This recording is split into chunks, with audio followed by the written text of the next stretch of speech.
Alors, dernier point, vraiment tout vite. Dernier point, vous dans tout ça.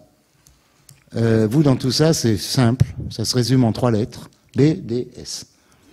BDS, c'est-à-dire boycott, désinvestissement, sanctions.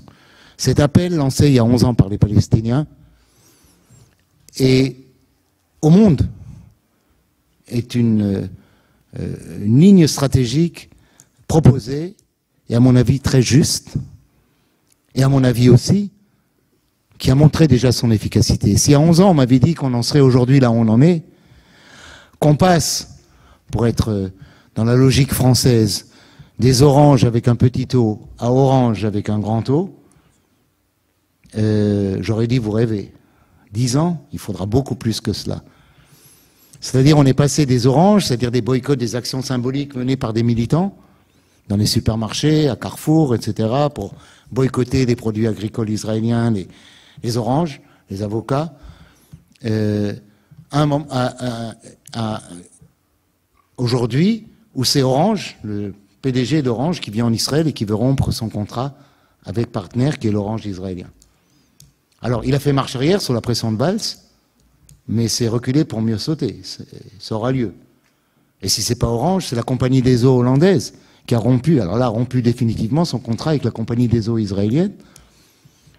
Et elle ne se cachait pas derrière la cuillère en disant, en argumentant politiquement, en disant notre charte éthique nous interdit d'avoir un partenariat avec une compagnie, la compagnie des eaux israélienne, Mekorot, qui vole l'eau des Palestiniens. Et ils ont rompu le contrat. Donc on n'est plus simplement à des opérations de groupes militants qui étaient indispensables pour lancer la campagne. On en est déjà à des initiatives institutionnelles. On n'en est pas encore aux sanctions politiques. Dans BDS, boycott des investissements, sanctions, le but final, c'est S. C'est des pressions internationales par les États, par la communauté européenne, par les Nations Unies, le Conseil de sécurité, parce que l'Assemblée générale, elle a pris 1000 fois des positions contre Israël. Mais je parle du Conseil de sécurité qui a du pouvoir.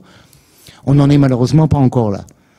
Et donc l'importance du travail citoyen, B&D, dans D, là aussi on a fait des grandes avancées. Des fonds de pension scandinaves, des syndicats, 2 syndicats scandinaves qui étaient investis en Israël ont été désinvestis. Beaucoup d'argent investi dans les projets israéliens par certaines églises protestantes américaines et canadiennes ont été désinvestis, c'est des millions. Donc ça avance, et donc la seule chose que j'ai à dire pour terminer, c'est BDS, continuer, accentuer, on avance bien.